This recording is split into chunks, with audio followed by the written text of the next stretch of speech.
Create This Game Podcast, episode 22. I'm Deya Miller. Jay Smith. Chris Fennell. And we had, 2 weeks off? What is that, week Pretty and a half, much. 2 weeks? Yeah, about 2. Felt like a month. It did feel like a long time. I was getting nervous. I was like, I haven't seen you guys in a while. A lot of snow. Oh, Deya missed us. This is my time. This is what I live for, literally. So what you guys been up to? Let's catch up. Local lacrosse. What you guys been up to? Anything like that? I think I can safely say the Rivermen season has started. We had our first fundraiser. We have our first dryland training tonight. On a personal level, I went back to my roots a little bit and started prepping to start making wooden sticks, splitting logs and everything. I started end of summer last year. I had hickory logs that I had cut and let them dry until about 2 weeks ago. And the first one split. Looks like if everything goes well, we'll get about 7 sticks out of it. Not too bad. And then what do you plan on doing with those sticks? Just keeping them all. Just keeping them all? No, it's going to be a trial and error process because I've never did it before. I say luckily or hopefully we'll get 7 sticks out of it. It's a learning process. I may only end up with 1 or 2 good sticks out of it just from my own trial and error. What you should do is you should every week bring those sticks in and be like, oh, these are the updates, and at the end of them you can raffle them off or something like that. Yeah, it's a fundraiser. Thought. It's a thought, yeah. Yeah. Good Rivermen fundraiser. Since you're talking about how was the dance? Was it a good turnout? It was a good turnout. Everybody behaved, as far as I know. Nobody acted up at the dance, that's for sure. And it was a good crowd. A lot of people dancing. I do believe it was live streamed, thanks to yourself. Yeah, we have to get the Wi-Fi on this whole reserve. I feel like that the Wi-Fi on the reserve is just inefficient sometimes. Yeah, I can agree.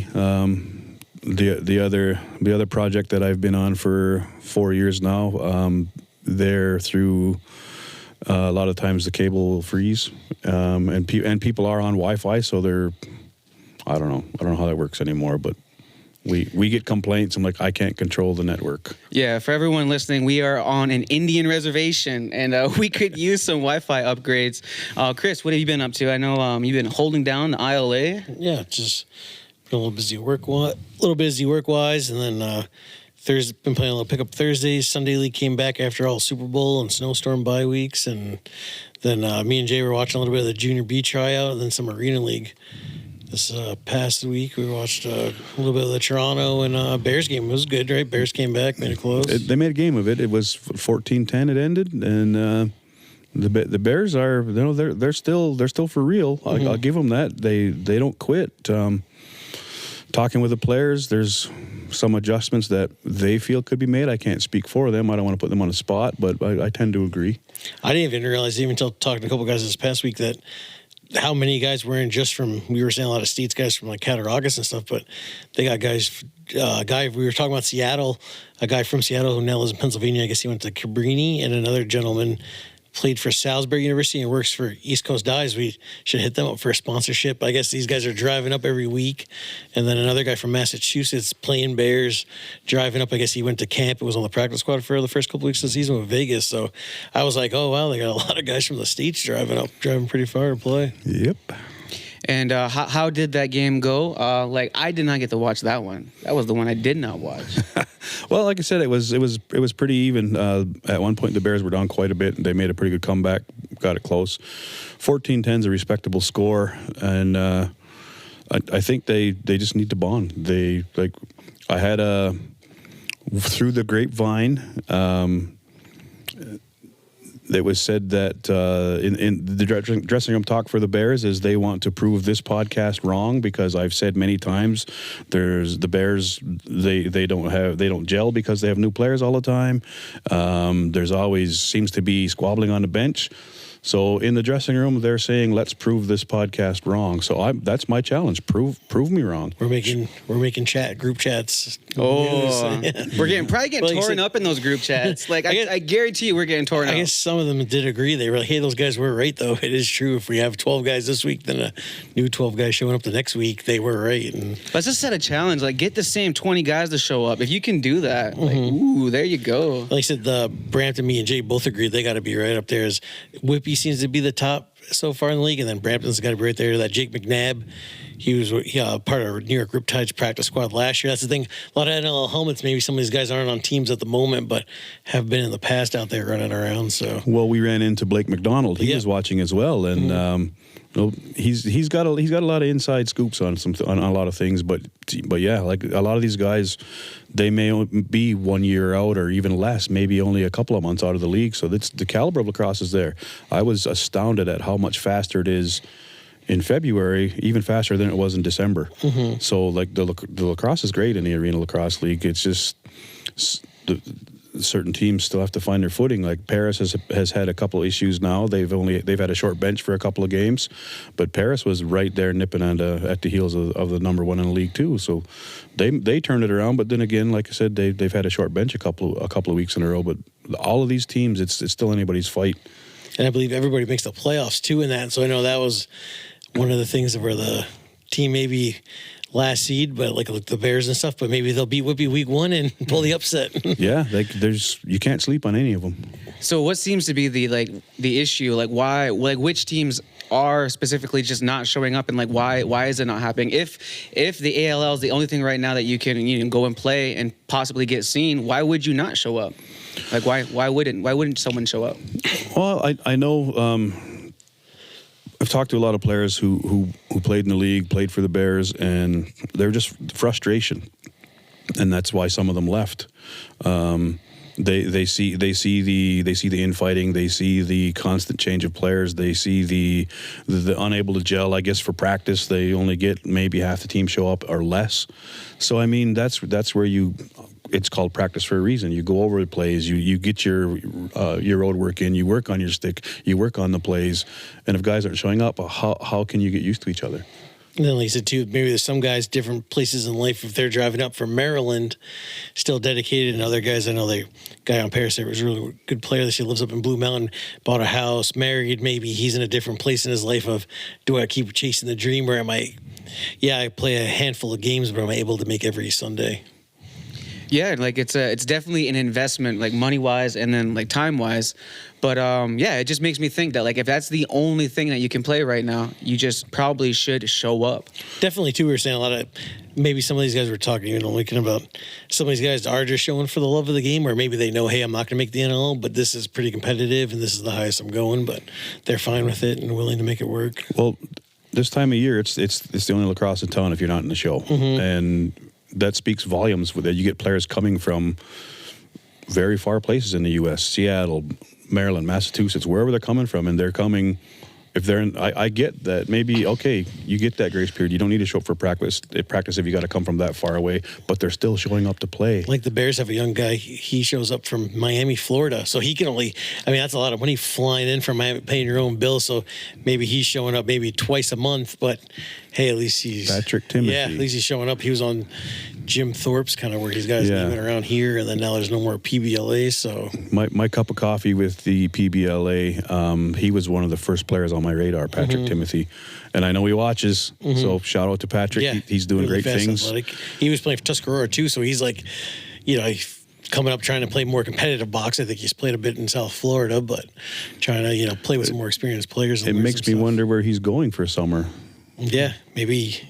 Ooh. And it's got to be kind of like, not good for some of the players who are coming from a far distance and they're putting in that effort. And then you got some players who are from Six Nations might not even show up. And you're like, yo, man, you're just down the road and you didn't show up. You didn't show up for your team. So I had a buddy once, he was flying in. Now he lives in Florida as well with Patrick, but like he said, he's coaching and stuff. He's kind of past chasing the dream, but he's went to Georgia, New England training camps. And the one time I guess he missed one of their bigger weekends for Whippy Steelhawks.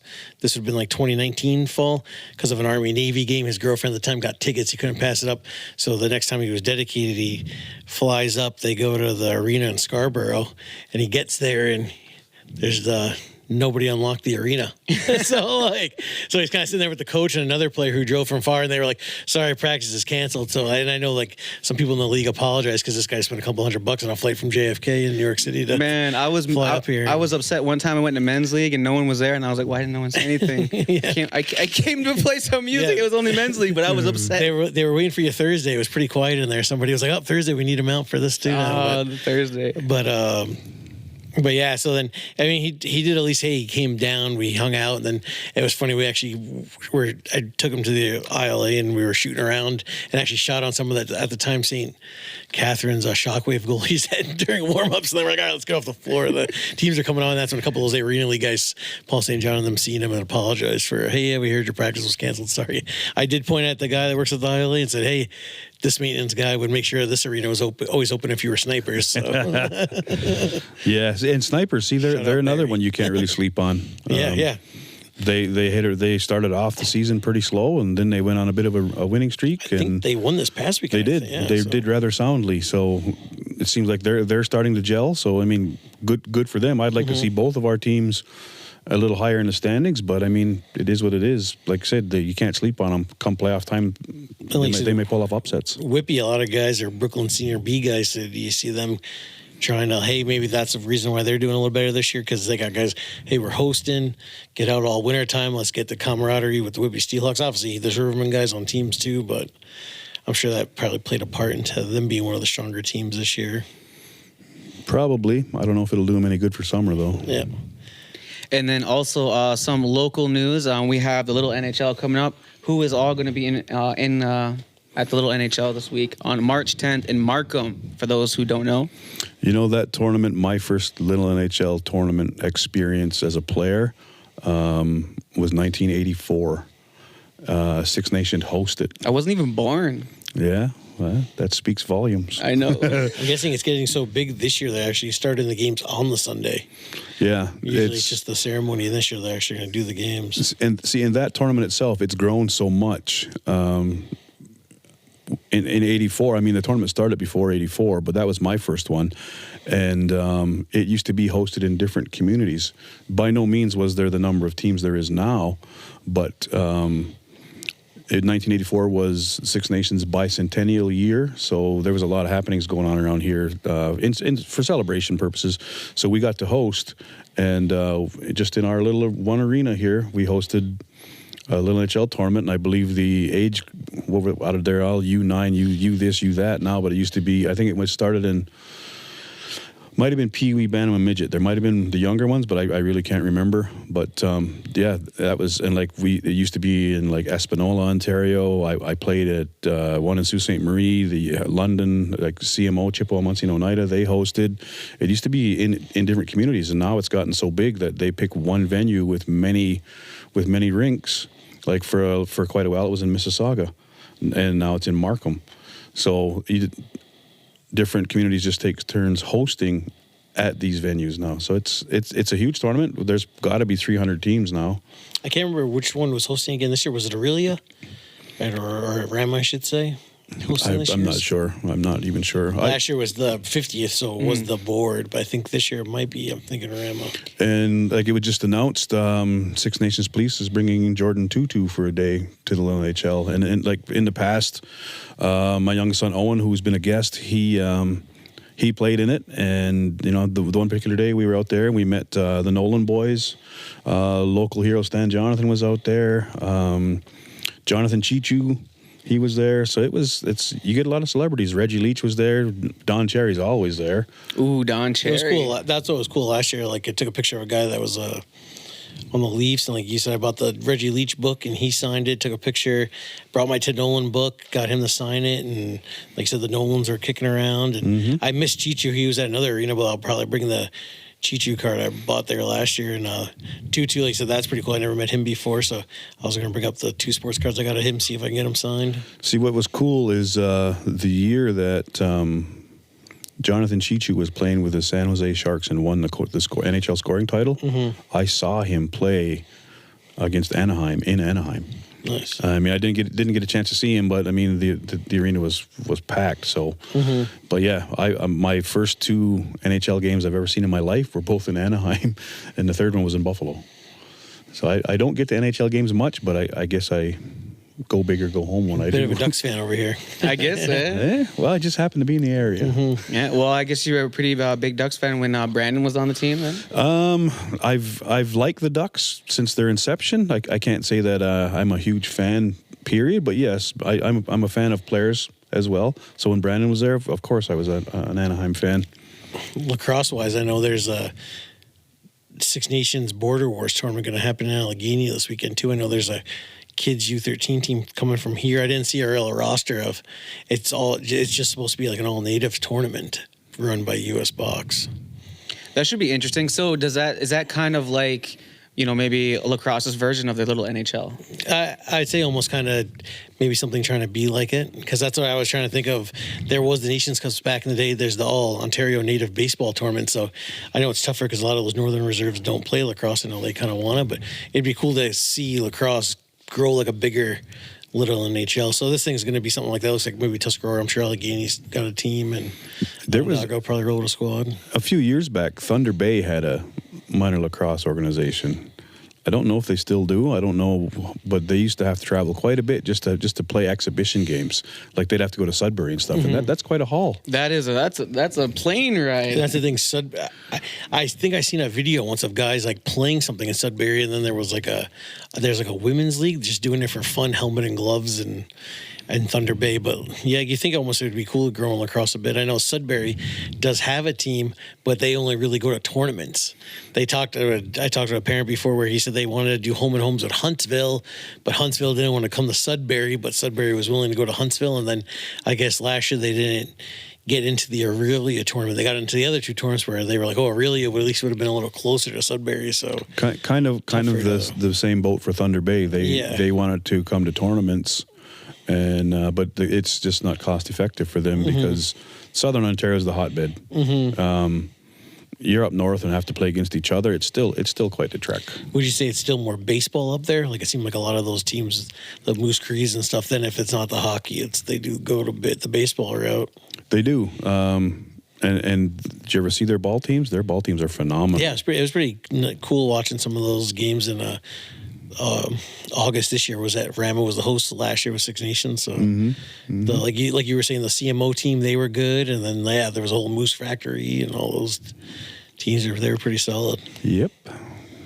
And also some more news. So we had some feedback from the last podcast, and the last podcast was pretty good because you're always breaking that third wall. You just look right into the camera and just say everything you're not supposed to say, or you just look into the camera and you just dropping knowledge on them. So because of that, we actually got like over 300 comments and just under 200,000 views on one reel that where you look down the barrel, as you said, and you told basically everyone, hey, it's not Six Nations being the drunken Indian savages out here drinking. And there was so many comments, there was over 300 comments.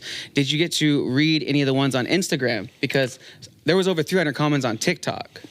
Well, I'm a little old school. I don't have the TikTok, so I didn't see those ones. I did see the ones that come through on Instagram.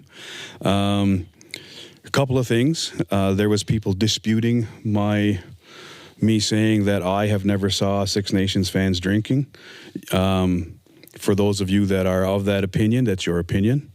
And maybe you did see them, but I didn't. So you can't rake me over the coals for something I did not see. I'm sure people, Chris, if you went outside and saw Bigfoot and I didn't, I wouldn't tell you you were a liar. Yeah, Santa Claus is real too. But at the same time, that's their opinion. They're allowed to have it. Mm-hmm. They can say what they want. I read some of the comments. They started leaning towards being very discriminatory, and that's fine. That's where people's mindset is at. That's their opinion. That's what they were taught. Whatever. That still doesn't change the fact that I personally have not seen Six Nations lacrosse fans drinking, because one of the comments was about Six Nations dads being drunk at a kid's ball game. Okay, so be it. I wasn't even there, so I can say I didn't see it. And like you said, you made that the point when you did say it last week was, I have never, right? So Yeah, you didn't and say I we have haven't. never, or I didn't say it doesn't happen. I said I didn't see it. But I will also say this, to my knowledge, and the many years that I was involved with Six Nations minor lacrosse, did parents drink? Some of them did, but it was not at 8 o'clock in the morning, 10 in the morning, 1 in the afternoon at games. They may have had drinks at the hotel later. And I can also tell you that 90% of the tournaments I've been to where we're staying in hotels, our kids are just like anybody else's kids. They're running up and down the hallways. They're playing just like anybody else's kids do. But the parents that possibly are drinking aren't sitting in a lobby being rowdy. They're in their rooms being quiet. That's my experience. That's what I saw or didn't see. Alrighty, just to clean that one up. What about you? What did you get? Any feedback? Did anybody reach out to you? Because I got a lot of feedback as well, but I just wanted to ask you if anybody, had any feedback. I think somebody mentioned about like Jay and the drinking comment and stuff like that. But yeah, everything always here and stuff is usually positivity about this. Yeah, there was like so many people like had shared that clip and like the type of responses that were coming back and like the type of backpedaling that some of the people were doing when they got caught up in their like there was one person who was just like, oh, like I have never done this, and then someone had been like, oh, well, like I actually know you, I'm friends with you on Instagram, and yes you have, and just called them right out. And I was just like, oh, like. So when I see stuff like Instagram. that, because people are commenting and those comments can turn into huge fights and arguments on social media very quick. I wonder if they stop and take a minute and maybe private message that person and have it out there. Because I've wanted to respond to a couple of them, and I'm like, nope, because I don't want to throw any more shade on this podcast than I already do by being here. Man, like sometimes I'm just waiting for you because like they're all like directed to you. You're the one who said it, right? So I'm just like, oh, he's probably just sitting. I'm just like waiting for you to say something. But I started to type a few, and I'm like, no. Another one is I received a text from an OLA official because I had said something about the NLL player rule for Senior B, and it made me chuckle afterwards after I read the text because I'm like, here's the thing. I was gonna say that was the one a couple of people had mentioned to me, even like that's crazy, the 35 and up, and you well, see, I mostly said that as a joke, but somewhere along the line that was mentioned. I'm not saying that it was in the 100% in the rules, but like, I don't know. Yeah, like you said, a lot of stuff wasn't clear of the hometown. And saying hometown boys don't count. That was mentioned somewhere. I didn't fabricate that on the fly while I was sitting here. It was told to me. I definitely heard that too last summer, where they were saying, let's just say even at the time, Frankie Brown, Bandits player, he's from Salmaker. People were like, oh, I don't know if he counts as one of the. Some people said he counted as one of the fives for Allegheny, and some people were like, oh, he's a hometown guy, or if the Rivermen got hometown guys, or they're probably thinking 35 and up doesn't count because usually those older players maybe aren't making Chiefs or Peterborough or something like that. So then they're going Rivermen or Brooklyn. You know what? Those older players, if you're 35 and over and you're still playing in the NLL, to me, you're even better than somebody that's 25 because you got the experience. You know what's expected. You know what you can do, and you're crafty. At that age, you have to become a little different of a player than you were 10 years prior. So to me, a player 35 and up is a better player. But again, that was told to me. I don't know if it was an official rule or not, but the text I got from this OLA official basically told me that I was wrong and I didn't know what I was talking about because I had said there's a three NLL player rule and the hometown boy and the 35. Here's the thing. Here's the catch. Had I text OLA officials, I won't name anybody, but I know who I mean. Had I text OLA officials and said, what is the ruling on this? From past experience, 8 times out of 10, I get the runaround. I don't get a specific answer to my question, or it gets passed off to somebody else. So by saying that, and by this particular official texting me, he explained the rule to me. So now I don't have to ask for it and possibly get the runaround later on in the season. I've saved it. I've copied it. I've pasted it to the notes in my phone. So now if it turns around and it's something different come August, I can go back to that and say, well, this is what you said in February. Well, like you said, it's like Ladner having 5 NLL players, but James Ray being the 6th because he played 3 games last year for Vancouver Warriors. I don't know how many other games he was on the roster at Healthfeed, but then they said, oh, that didn't count, right? Because then they said you had to pay 75% of the NLL games or something like that. Yeah, that would have been my count. question. So, like, how many games do you have to play, or how many games do you have to sit, or just be on the roster? Yeah, where that was like. Where even I was even like, oh, like, yeah, James Ray, oh, yeah, he was on those 3 games and then went back to the Arena League West. But it's like, if you played 3 or 4 games, shouldn't you count? Or they were saying practice squad guys don't count. These need to be more written down and more kind of. Here's one for you. And I don't know if I'm jumping ahead on just IR didn't count. I seen I had a guy Vegas IR where shouldn't you count? You're on the IR. You're on the practice squad. So Christian Del Bianco has been playing A.L.L. West. Mm-hmm. How many games are left in the NLL season? Oh, there's a handful. Luckily for him, he announced on a newer show that he's created that he is going to play Senior A for Coquitlam, and I guess all those Ladner guys are going back. Their producer plays Senior C.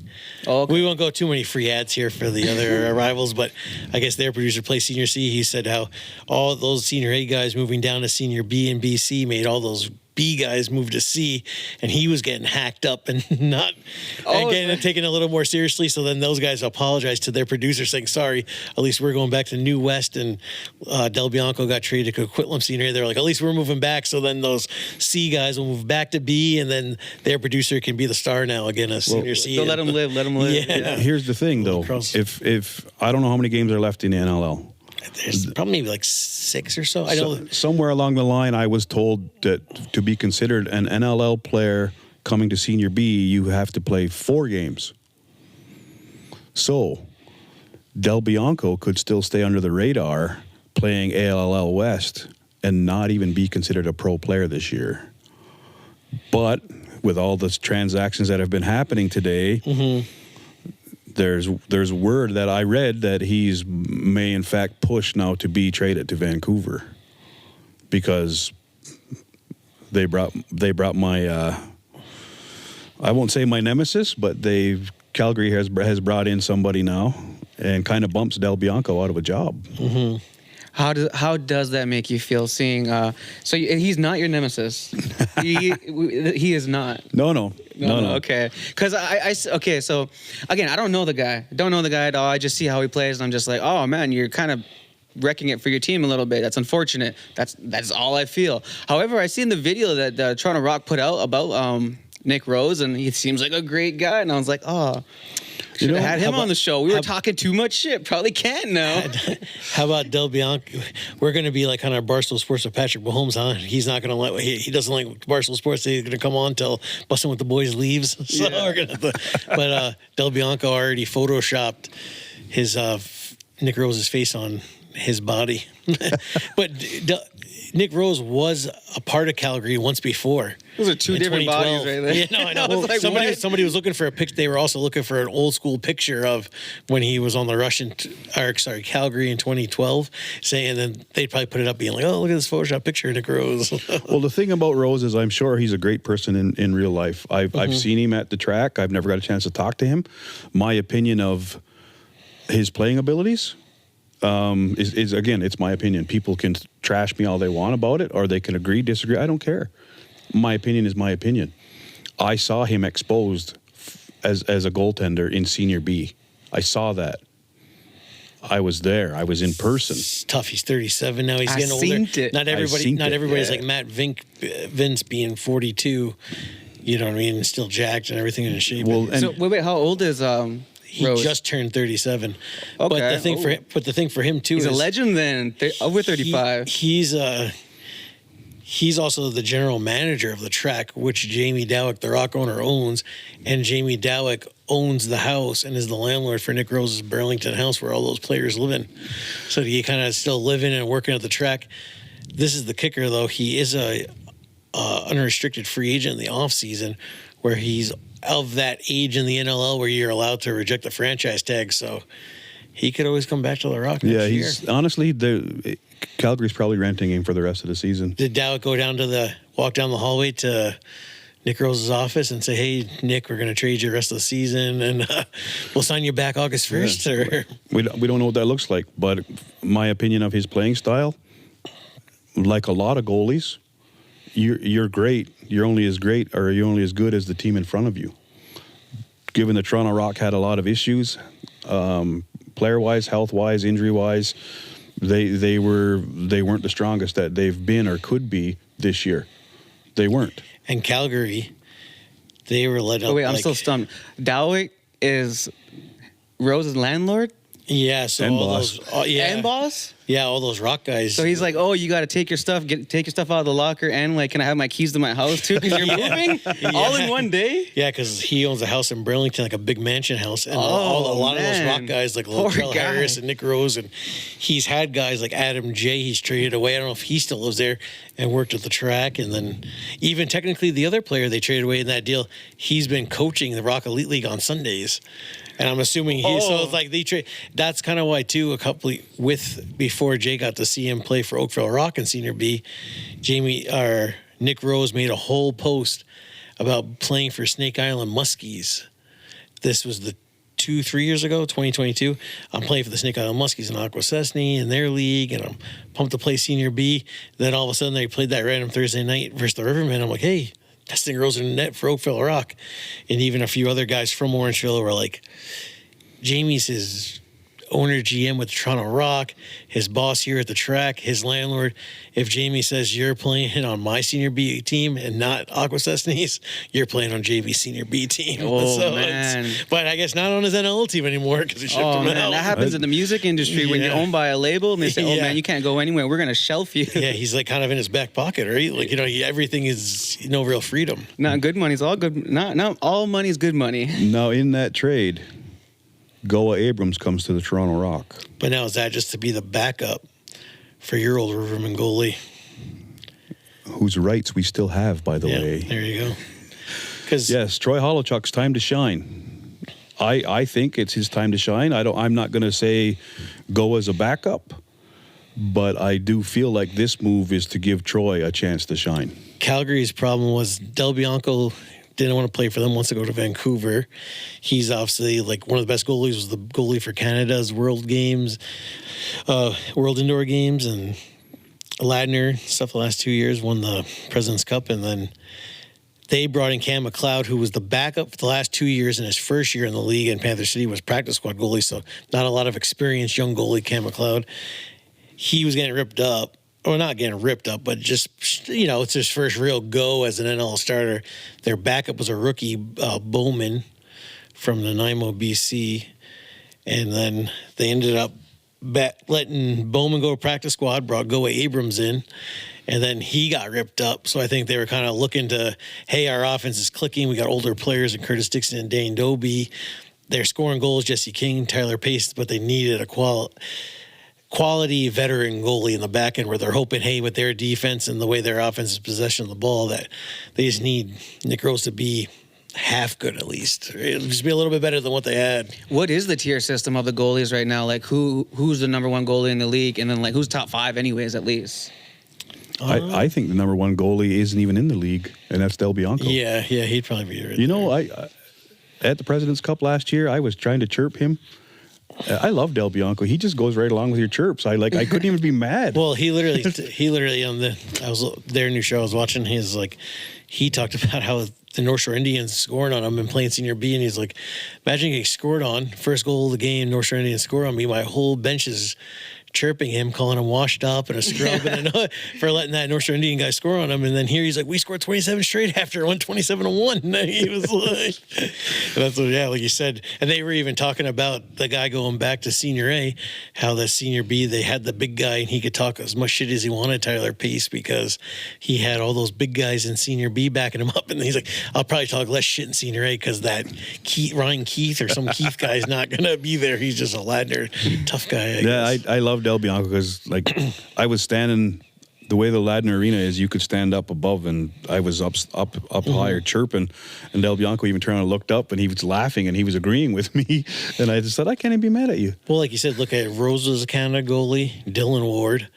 and the guy that they picked to choose for the gold medal game ends up being was a senior B goalie for the last 2 years, right? So Yeah, Del Bianco, yeah. kind of crazy. And then, like you said, Dylan Ward, he one of the better goalies in the league. He kind of got lit up by Vegas this week, who Vegas, they signed a guy, Tommy Burke, from Florida, out of Vermont and Ohio State, and he boarded Calgary the week before, ran their faceoff guy from behind, then got tuned up and ran off the field.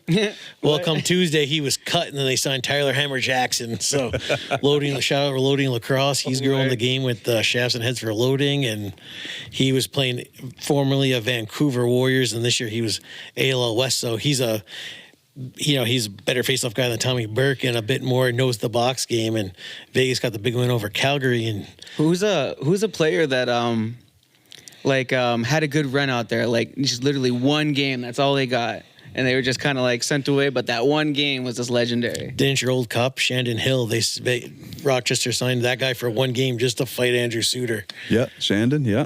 They said, hey, we're bringing you in this one game, you got to fight Andrew Suter. Wonder how much it's on YouTube. Yeah. Oh, I should have had that clip ready. Yep. Yeah. Well, there was a few guys. There was a few guys. I think they might have played more than one game.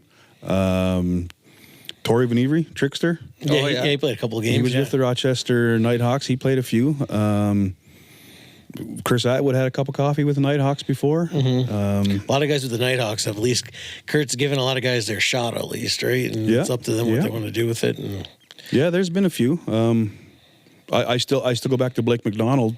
Made Philly as a walk-on and bounced around a little bit. Hopefully, he's found his footing with Albany. He does quite well. He's good friends with Dougie Jameson. They actually rode to the game together and played minor here on Six Nations together. And it was very humbling to be on the bench with those guys as players, because look where they are now. And like we talked too about Albany, Dougie had a really good game this past weekend. They won.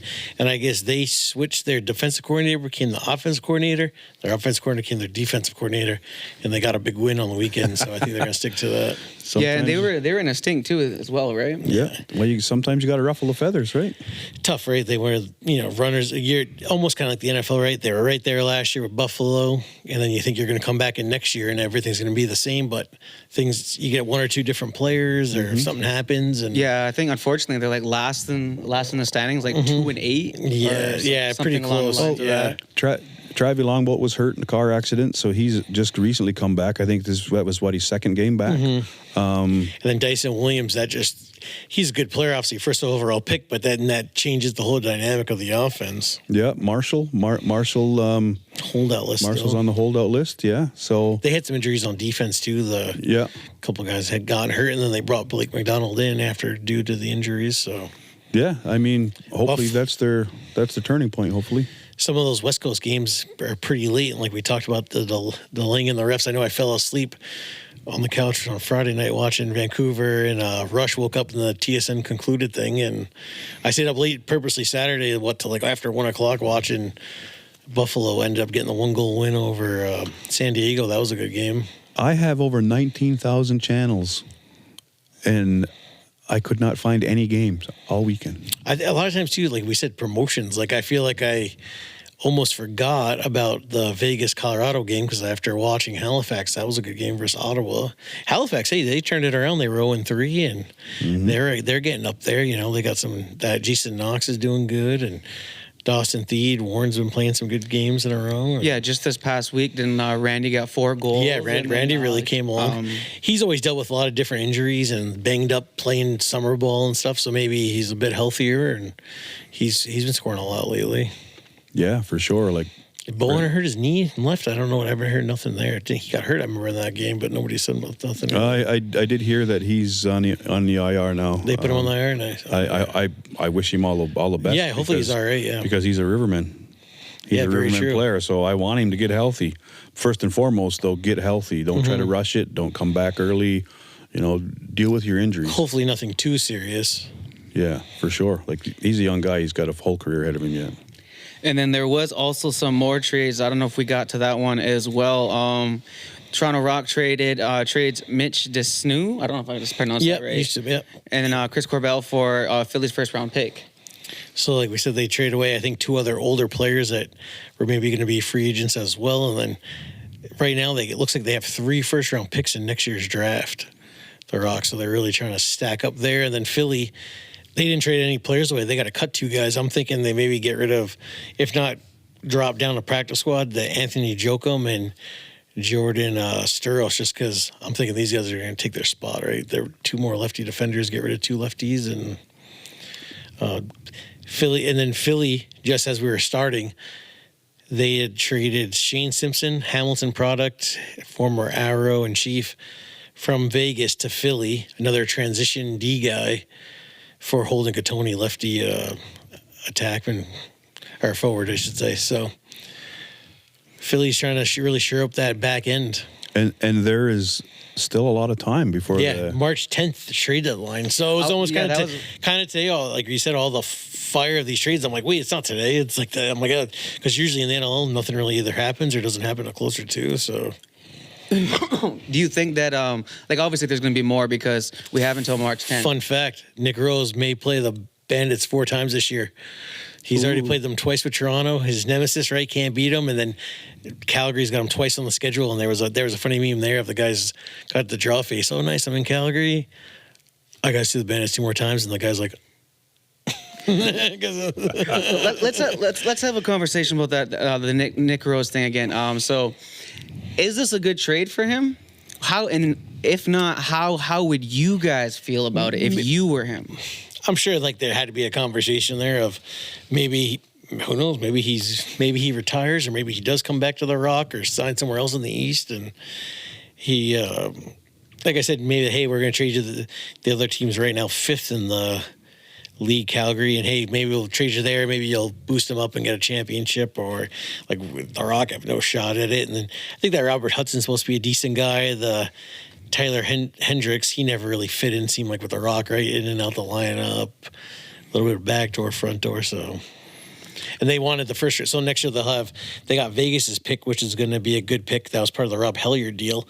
Steal of a deal there. They traded Rob Helliard to Vegas a couple of years ago. He plays 2 years for them, and he goes to San Diego, so he didn't even stay in Vegas very long. And this past year, that 2nd overall pick, the Rock ended up having, because of it was Vegas, is they picked up Sam English, he was spending an extra year at Syracuse. So potentially next year they can bring 4 first-round rookies to camp.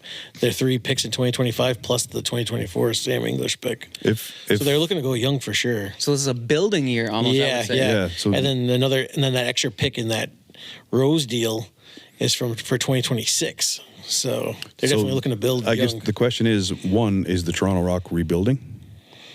2, I don't think this trade was something that just fell out of the sky. I think there's probably discussions about it for a while, because all of that stuff that you had mentioned, Rose working at the track, being the general manager of the track, living under Dowick's roof, and playing for him in the summer as well, and in the N.L.L. Like, there was a discussion there. They're close. They're very close. They are. There was a discussion there. There had to be Steve's, right? some kind of an agreement for Rose to even agree to it, because at the end of the day, he could still say no. He could still hold out. So my thought is, it came down to dollars and cents. Will Rose go out there and play better? Will he be better? It's yet to be seen. Make a liar out of me, make me put my foot in my mouth by proving me wrong. I hope he does, and I hope he can. But to me, it was business. Who also coaches Calgary, Josh Sanderson, whereas Josh Sanderson's from Oakville. He's a big lacrosse family in Orangeville. Nick Rose, also big. Tony Rose Arena is named after Nick Rose's dad. You know, they're very close. Terry Sanderson, legendary lacrosse coach, was the lacrosse coach in Nick Rose's start of his NLL career. Great. So he's kind of back there with Josh Sanderson. So I'm sure that played a big part in getting him out there, too. Sounds like a big family affair. Mm-hmm. It does, actually. And that's the thing with the NLL, right? A lot of the Orangeville guys are, hey, I'm Orangeville, I'm getting the Orangeville guy. And I think that Hudson guy, I believe he was Oakville. If not, he was Orangeville. And then that's what That's what these guys are, right? Did we miss out on the big scrap too? Which one? The big, I think we almost forgot. The Bandits. Paul Dawson kind of going high on the end of the game on Dan Craig, and just thinking Orangeville, I'm thinking Rusty Kruger, Orangeville guy, minor lacrosse coach too. I don't know if he's even coaching junior head coach or I don't know. He does stuff with the junior A Northman. How he grabbed Steve Diedrich's Chugger. Yep, Chugger, GM assistant coach by the neck. That was kind of crazy, huh? And then I didn't even think of it till the other day. Rusty Kruger was coaching in Buffalo a couple of years ago before they let him join his Orangeville buddies over here in Toronto. So was there. And then it's kind of crazy. And it really probably could be a family affair because like lacrosse is such a small community, right? It's like even like those coaches are going to see each other in different things. Yeah, like that, right? They're going to see each other outside of the arena. Steve Diedrich, also the GM, the 2019 to now, he's been the GM of Oakville Rock Senior A and Senior B. So, right there's kind of, like you said, look, like, you know, in the summertime, hey, I'm helping Oakville Rock. Wintertime, I'm against them. So it's kind of crazy, right? How... So I wonder what happens in the summer then. Yeah. When he comes back, right? Yeah. Who knows? I Water under the bridge, maybe? I don't know. business. It's all business. Well, let's just put it this way. Do we want him to do better? Because then he would be doing better with a different team. Like,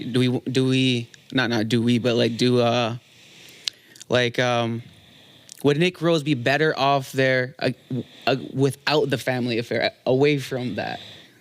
Like, maybe there is something going on over there in the Toronto Rock because everyone's all close. Maybe he needs to move, and then he will do better. Perhaps. And that's like, And then will that now a guy like that? And And like then you all of said, a sudden you got too, your goalie. like we doing better. were talking about too, how a couple weeks ago when the NBA, another Mike Brown of the Sacramento Kings was fired, and they had the last 5 NBA coaches of the years have been fired. The NFL every 2 to 3 years is a new coach. Is it such a buddy system and such a family affair where these coaches don't have to win in the NL to keep their jobs? How come there's no real coaching turnover in the NL like you see in all the pro sports? These guys' teams can be mediocre, and the same guys are in charge for years and years, it seems like, where the Vancouver was like one of the last teams. They got rid of Chris Gill, then they brought in Troy Cordonley, and then Troy Cordonley, after the 1 year, a couple of years ago, steps away, and then he ends up taking the job in Calgary as the assistant coach, where Josh Sanderson goes only because Kurt Malowski leaves to be closer to home in Vancouver. So he didn't technically get fired from Calgary. He just goes over to Vancouver after Troy Cordonley gets fired, and then, or let go, kind of, nobody talked about it ever, right? And then Philly this past year, Paul Day steps away from being head coach and just kept GM spot, and then they hired the assistant coach as head coach. And then Tracy Calusi got Panther City folds. He then becomes their associate head coach. So there's not a lot of hiring and firing in the NL like you see in those other major sports. And it's the next major league, NLL. You think there would be kind of a little bit more, hey, we want to win now. But like you said, too, if that Matt Sawyer, there's talks of him doing stuff and working for Dalwick, and this guy works for this guy, and this guy does this. So it's like, and a lot of these teams, too, if they're the GM and head coach, who's going to fire you? You're the GM, too, right? It would really be the ownership. And does Vancouver Canucks ownership, do they care more about the Warriors, or do they care more about the Vancouver Canucks? Or the Bogulars are so busy with the Bills and the Sabres. Like, not obviously Buffalo's the only one winning, but just saying, like, some of these teams, too, that own bigger franchises, how much are they paying attention to the NLL team? Yeah, that's very true. And that actually is going to lead into our next segment, where we're going to be talking a little bit about the culture of lacrosse and kind of why there's kind of that it's not growing, I guess you would say, or there's kind of like that gatekeeping. That's what it kind of sounds like. Mm-hmm. If you're not switching up the coaches, and those coaches get to decide who's playing and who's on the floor and who's not on the floor, then there's some gatekeeping going on. And we're going to be talking about that in a little bit. We're going to have a commercial break while we load up a clip. We'll be back in just a moment. Looking to boost your brand's visibility? Digital Wampum's digital billboard, located on Cheesewood Road, is the largest LED screen in Ohsweken, offering local businesses and events the perfect platform to reach Six Nations residents and non-Six Nations commuters. Get your message seen. Contact Digital Wampum today. Hockey's a different sport from the NBA. You can't compare the cultures because of the way the game is played. You can step on an NBA floor and go through the emotions. You can't do that in hockey. You can't. Like, the culture of our sport, you have to play it with passion. You have to be willing to fight. You have to be willing to leave it on the ice. That's what fans are investing in. So for us, when we charge $1,500 for a ticket to come to fans know what they're getting. Cale Makar, the best defenseman in the world, wasn't in the lineup for this game. This was the most viewed game that we've had in years. And you see it, it's because it's not just based on the skill and talent. It's based on the pride, honor, playing for the guy next to you. I got a question for the NBA players. What the hell are you playing for? What are you playing for? It's not about the money. You make all the money. What, you're injured? Well, there's a difference between being hurt and injured. Are you hurt or are you injured? There's a difference. In hockey, we play hurt. We play injured. That is the culture of the sport. It's always been that way. So you want to talk about the business, the CBA, fans get all of that. But what do fans resonate with? They resonate with what's real. You got to fight sometimes for your country. You got to compete. You got to go out there and leave it on the ice because those people are paying the price of admission. So fans know whether our stars are on the ice or not, they're getting their money's worth. The NBA has that issue that they got to work on. You got to create a better culture for your players. And we're back, and that was a clip from PK Subban where he was talking about the possibility of the NBA doing an all-star game similar to the Four Nations all-star game that happened with Canada and the U.S. just this past weekend. And I want to ask some questions about like what some of the things that he was talking about in that clip. He was talking. I heard a lot about culture. I heard a lot about Hockey Canada, and we're in Canada, and culture is lacrosse. It's we're on Six Nations. This is part of our culture. So like I wanted to ask like what is like Canadian culture? When you think of Canadian culture, when you think of hockey, what do you think of? Oh, like hockey, like he said, they play injury rate. Like how when you watch those NLL playoffs, and after it's done, how many guys are actually playing with broken legs, or like a Brandon Montour played with a torn labrum, where a lot of the NBA guys, LeBron is the, he's getting carried off because there was that cramp in his leg, right? And then that other guy died on the bench and came back to play. And I'm a big basketball fan, but like you said, it is crazy that it's like that. The NBA All-Star Game this year, terrible, by the way. That was the worst game I've ever watched. But do you feel that like what he said can resonate with lacrosse as well? Because, the reason that people go on the floor is like it brings community together. It brings community pride, and it brings like this is something for you think about the history of lacrosse. This is how we gathered. This is the way that we met people. This is like the way that we resolved issues. So like it was a community type of thing going against each other, and then there would be a resolution at the end. So, like, when he talks about the culture of hockey, like, I was always told that hockey was just kind of a ripoff of lacrosse. Well, if you look at lacrosse and where it comes from, for me, it pisses me off to see. Actually, I got a message on Instagram earlier from somebody in the U.S., good friend of ours, and his words, to paraphrase, were, I can't stand how the U.S. and Canada, what they've done to the game of lacrosse, and they think that it's theirs. That's 100% right. Lacrosse was referred to at some point as the little brother of war, because we did use that to resolve issues between nations. We had Lane on here, and he said, the community pride, community versus community in Can-Am, and it still resonates to this day. We've had young players that said, lacrosse is their outlet. And I've heard that not just on this show, but I've heard it for years from our young fans, our young players that say, I can be having the worst day of my life, put a stick in my hand, I step on a floor and it's all gone. Lacrosse it's a medicine game. That's what it's been deemed as, and has been called and has been played with our people for time immemorial.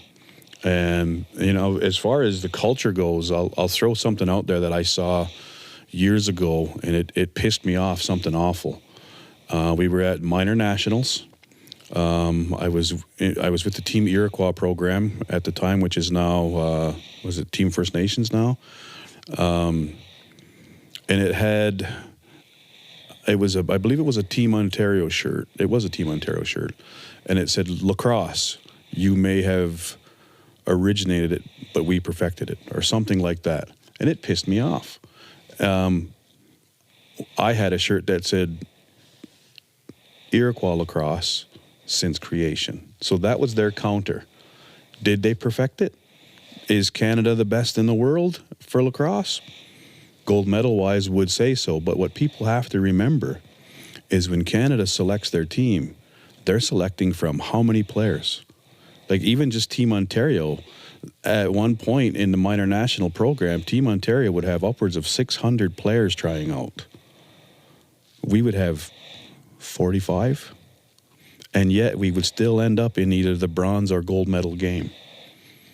So we play for community pride, pride of our people, pride of our ancestors, pride for those who have not yet even been born. That's who we play for. In my opinion, Canada has tried to steal our game. What was that guy's name? Beers, 150 years ago, that started adding rules to box lacrosse, excluded our own people from our own game, told us we couldn't play because we were considered professional because it was our game. So there's always been controversy as to who invented hockey. I read at one point that it may have been the Micmac people who invented hockey. So again, if that's the case, another Indigenous community invented a game, and Canada has claimed it as their national sport as well. That is true. Nobody ever really talks about who invented hockey, right? Yeah, and I did a little bit of research because I had some time today. So I was just like, I started just Googling things, and I was like, why is like hockey considered Canadian, right? Because like no one, like you cannot own a sport, but why is it considered Canadian? And Google gave me the answer. So basically they said that hockey is considered Canadian because the modern version of the sport was developed in Canada, primarily in Montreal, where the first indoor hockey game was played, making Canada the birthplace of ice hockey as we know it today. Canadians widely view the sport as the key part of their national identity and culture. And if it's like their key identity of culture, like to me, it's always been a ripoff of something that they took from us. Because again, and then I think you said it in another podcast, like the French. You know, we're like, lacrosse stick. So, and then like hockey was like, for what they say, like promoted and invented in Montreal. There's a lot of French people in there. So it sounds like the French, took the sport of lacrosse, rebranded it, sold it to Canada, and then said, hey, we're the best at it. What makes me laugh, though, is Montreal's in the province of Quebec, and most of the time, Quebec is anti-Canadian. Yeah. Would you almost say, like, I know they had a team playing Nova Scotia and Team Ontario this weekend, but would you say that Quebec lacrosse hasn't even really grown besides Ganawagi and Gunnersatauga? And like you figure there's like one guy in the NLL for a while. There was those couple teams that were playing in OLA, but there hasn't been as much growth in Quebec for being one of the provinces. I've any chance that we've had to play against any teams from Quebec, Ganawagi and Akwesasne included. I've never played against anybody from Gunnersatauga. I've had a couple players that have played Team Iroquois. It's always been, I'll say, a good game. Whether or not because Team Quebec, Team Iroquois, we used to beat the hell out of them, but they were always respectful. Having said that, in Junior C, there is a team from Quebec that was it a couple of years back absolutely wiped the floor with the OLA representative, which I think at the time was Wilmot. My son Owen played for Wilmot, hurt his knee that year in that series. Missed his last year junior, just got it repaired this August and is finally getting back to it.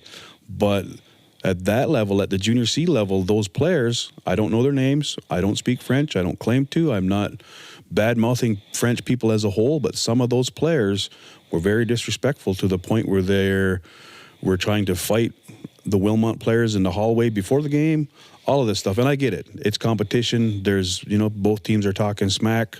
I'm guilty of it myself as a coach and as a former player. I'm guilty of it. You see it at a lot of arenas. Teams they get heated, they're going to fight in the hallway. I get that. But you're right. Lacrosse in Quebec is actually probably growing a little slower than it should be. Aside from the Mohawk communities that are there. Yeah, and like I said, there may be a couple of guys, or there was that Montreal tourney, and like you said, that North Shore Kodiaks, they got like seems to be a men's team or the junior C team in a minor system, and that South Shore got kicked out of OLA. That would just kind of made me think. Ganawagi last year tried to get into junior C, and this year I don't know what happened. Nothing said there. I know Akwesasne's got junior C. Yes, there's Akwesasne did get a junior C team. I don't know what the issue is there. But you would almost think Quebec lacrosse, like their own league, those guys would play in their own league. And well, here's the thing. You know how in the OLA people say Orangeville is the goalie breeding ground. There's so many good goalies that have come out of Orangeville. There's also so many good hockey goalies who have come out of Quebec and have come out of Montreal.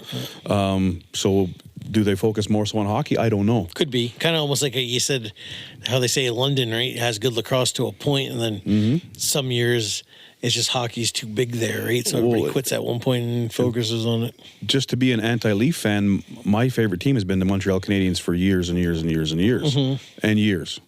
And it was basically based on their goaltending because I was a hockey goalie, so I looked up to certain players. But to come back around to the culture of hockey and the culture of lacrosse, we play for different reasons. We play for our people. You're right. It's our community. Friday night at a Rebels game. I don't know many other junior B teams that will have 2,000 fans or more at a home game. I don't, and sometimes it's not even playoffs. It's just a regular season game, and there's that many fans there. I've been to other arenas for junior B games, junior A games, where there's more players than there is fans. Well, look at Brooklyn, right? Those Chiefs rolled in town, right? I was watching that game on the live stream last year. What, they have 2 people in the stands? Exactly. A couple of times where I went to Brooklyn games was usually during the provincials or when that Canada games was in town. So I went when there was a lot of lacrosse. But it looks like there's only 3 or 4 people in the stands regular nights. Well, last year with the Rivermen, we played at Iroquois Park in Whitby against Brooklyn. There was quite a bit of fans there, but it was also because provincials were going on. Yeah, so it seems to be the time where it's tough where you go to a regular night, there's not as many, right? This year at the President's Cup, it will be played at Iroquois Park in Whitby. Will there be a lot of fans? I'm hoping so because it's a national championship, but it is past the provincials time. Provincials will be a week or 2 out by the time. So if they get the New York Riptide turf, are they going to let the kids provincials play on that as well, or is it going to be down all year? That's a Whitby question. Yeah, yeah. Which is cool. I'm sure those kids will like playing on turf, right? But would that be one of the first times? I guess there was a couple of games in Peterborough last year, some random games, right? But yeah, I was going to say first time really it's been on turf at Iroquois Park, I guess. Well, and we went to Ladner. They had turf. For President's Cups, yeah. So. It makes sense that if you're going to be playing the national championship on turf, you should probably play on turf. Did Ganawagi have it before? That's what I was trying to think. I was thinking 17. Ganawagi had it in 19. Yeah, did they have the turf that year? I can't remember. Don't know. I thought it might have been concrete. That's why we were. But like you said, these last at least a good 4 out of 5 have been on turf. It seemed to be so. Yeah, that's why we played some games at the ILA towards the end of the year last year was to get prepared to play on turf. Yeah, it's interesting. I was just thinking more than less from like a corporate level. Like when you think of like you can't have a large team unless you have a venue to play out of, and you can't play out of a venue if they're all owned by large conglomerates who are also a part of a culture that Canada has created. That's what I'm getting at. There is a culture that still exists in Canada that isn't going to allow lacrosse to grow the way that it should because of Canadian culture. That's part of the problem. So that was part of my initial question. What is Canadian culture? What is Canadian food? What's Canadian music? What is Canadian? Prime example. The hip would be the music, I guess. Right? I've only been told this. I don't know because I've never been to a Leafs game. Don't know if I ever will. I mean, if the tickets were free, I probably would go. But look at the price of going to a Leafs game. And all of these big season ticket holders who they say the game's a sellout, you go there and there's so many empty seats that are held by season ticket holders who don't go. So that goes back to the culture. Corporations buy these big season tickets and nobody goes, but yet you can't sit in those seats because they're owned by somebody else. Well, what about all the NLL guys that have all played high-level hockey? There's like so many of them that have all played either OHL, Quebec League. Yeah, I'm sure some WHL guys, and then even just junior Corvairs, Brantford Golden Eagles. Like Brian Benesh played Brantford Golden Eagles, and then like college, and so like obviously hockey culture and stuff in Canada and lacrosse, being dual athletes and growing up and playing both. A lot of the guys have some pros. Brad Self has played pro in Germany. Different guys, old guy Steve Toll, he played pros. Zach Mason, who's on, he was playing in Southern. Professional Hockey League down there, I think in Georgia, I want to say, or Louisiana, and now he's on Albany Attack. So a lot of guys do both. Go to Iroquois Park and look at their banners. They got all their NHL guys that played Whitby minor lacrosse. They got them all hanging there. Like you said too, like you said, the say his name again, the guy with the N, the big hockey guy. He was a Whitby guy. Joe Newendike? Yeah, Newendike, yeah. And I think he's I want to say he's the one that's related to Derek Keenan's wife. I don't know. Derek Keenan, longtime coach, right? Won Mintos with Whitby, done stuff with Brooklyn Senior. Now he's still co-coaching Rush, and then GM of Rush. His like second or third cousin is the legendary coach Mike Keenan. I'm reading his book at the moment. So like, like Mike Keenan in the book talks about growing up in Oshawa and playing lacrosse, and even after he was done playing university hockey, coaching lacrosse before making it bigger in the hockey world. And then Keenan's kid plays for the Rush, and then his nephew came out of Princeton lacrosse and is just right now signed with Halifax as practice squad, formerly of the Georgia Swarm. Adam Foote. Yep. Adam Foote played Colorado Avalanche. Another Whitby guy, yeah. He played minor lacrosse in Whitby. Wayne Gretzky. He talked about lacrosse a whole bunch. My mother saw him play because he played with and against my cousin, and so my mom would go to watch her nephew play, and Wayne Gretzky's played right here in our arena in Ashwegan here. Yeah, so he said tons of these hockey guys right are doing both and kind of both of the cultures of blending together, right? It boils down to for a lot of families, and I could be wrong, but it was like that for my family because my boys dabbled in playing hockey as well. From a cost point of view, I would much rather they had all played winter league lacrosse because it was cheaper than playing hockey, and so when they were like, I want to play hockey, I'm like, okay, well, then you're only playing hockey because I can't afford for you to play hockey and lacrosse at the same time. Kudos to the families that can do it. But again, back to the culture. For a lot of families, lacrosse is the cheaper option. And that's one thing, too, I've almost heard where they're like, a couple players or things I've heard in the past is, I did lacrosse because it was cheaper than hockey. Yeah. Mine was more of a political question because, like, when I look at all this stuff, you can research this stuff. Like, Live Nation owns most of the venues that you actually need to use, and Live Nation is owned by conglomerates that don't necessarily agree with some of the, the indigenous movements. So it's kind of like you're not going to be able to see some of the indigenous players get the highlights.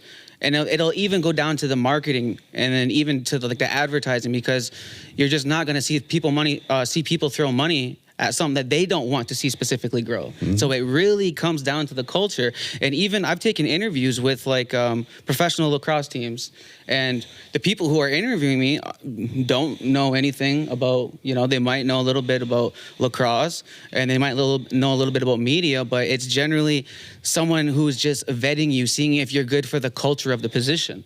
Well, maybe the culture is part of the problem. I hear you. So it's just like these positions aren't being filled and they're not being renewed because the people who are fulfilling them aren't from the culture, and we're not going to see it grow because they're not cut from the cloth of it. Well, prime example, the arena in Hamilton, what is it, the First Ontario Centre? The Toronto Rock had to leave because they were going to do renovations. What are they renovating that arena for? I was told to turn it more into an entertainment center. Concentrate. So there you go. And that almost seems to be the moneymaker too with these NLL teams. Live Nation.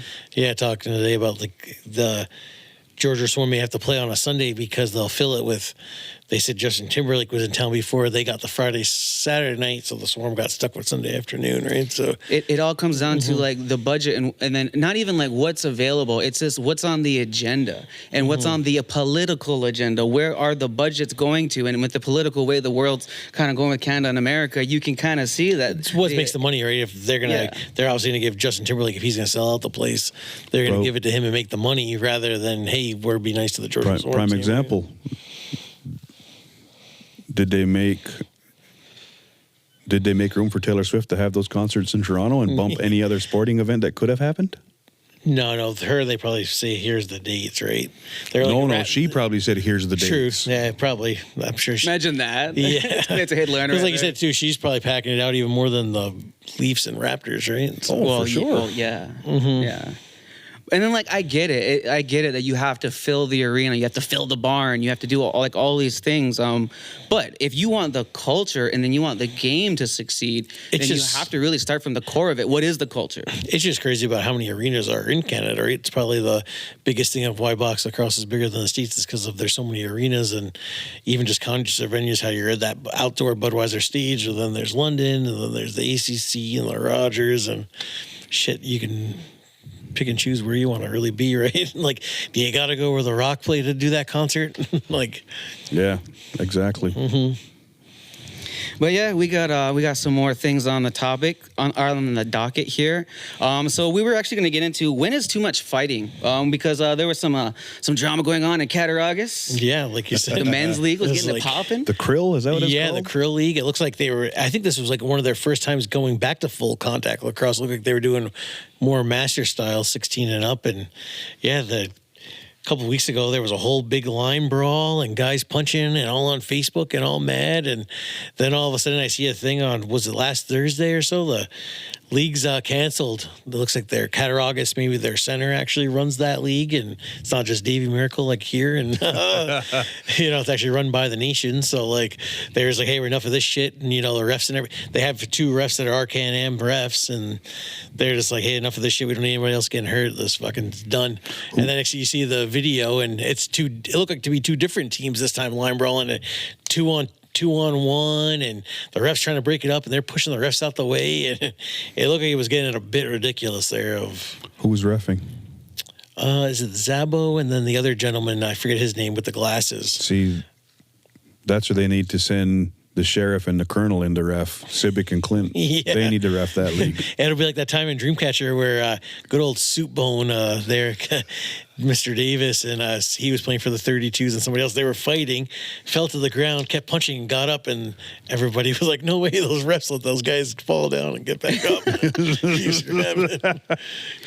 But yeah, that league's, donezo then, I guess. I don't know how many weeks they had left, but Rumor is they're going to start a boxing league. No, for real. I heard that the other day, like yesterday, the day before. Now they're going to start a boxing league. And like you said, it wasn't really like, and they were talking about, hey, kids are watching you, and you know what I mean, like kind of for the community and stuff. Didn't they used to have pay-per-view hockey fights? Oh, like your buddy Daniel Amsbury won King of the Rink. Well, I did have a buddy that was in them hockey fights.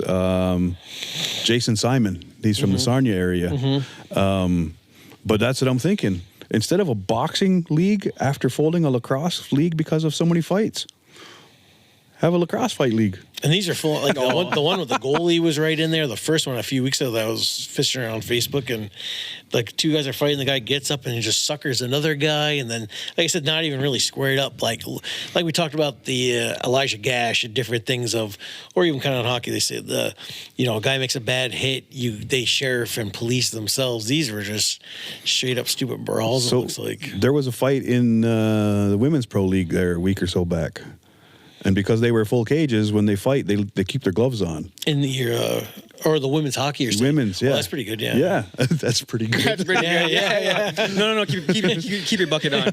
You'll be all right. Did talk to a ref during women's. He was talking about a ref the other week. He was a guy from Guelph, really nice guy, and he was talking about, he was from Elora, but he was talking about being family with the Curse brothers who were NLLers. They're from the Guelph area, but he was talking about Timmy Bomberry fighting a Sunday guy years ago back during Chiefs and when Aqui had Senior A and this and that, and talking about another fight, and then he was leaving. I was like, hey, hopefully you're not going to break nothing up today. And then he was like, yeah, I should be all right. I did tell him Timmy looked like he was at the arena for doing something else, like, so he should be all right. But what are the rules for that? Actually, no, wait, let's just start at the NLL. What are the rules for fighting? Like, is it just like, hey, you can fight? Like, what's it say in the fine print? Like, you can fight, but we're going to give you a penalty. Yeah, I think you encourage. It's not encouraged. I think you kind of get, as long as it's just like a straight up fight. Like, but like, what's the fine print say? 5 minutes, but usually I think the second one you're ejected after that. And yeah, there's so many different rules in so many different leagues. Like in the A.L.L, like a lot of times in any fight, the first thing that you're doing is trying to rip each other's helmet off. And that was what we watched the other day. Me and Jay, the gentleman on Brampton, ripped the Ashwegan guys. Guy who must have played Team Ireland, had their helmet and gloves on, and ripped it right off. And then he went to the penalty box. Nope, he got ejected. Yeah. So in the A.L.L, you grab the face mask. It's a major misconduct, and you're done for that game. Was it 5-minute face mask? So it's misconduct.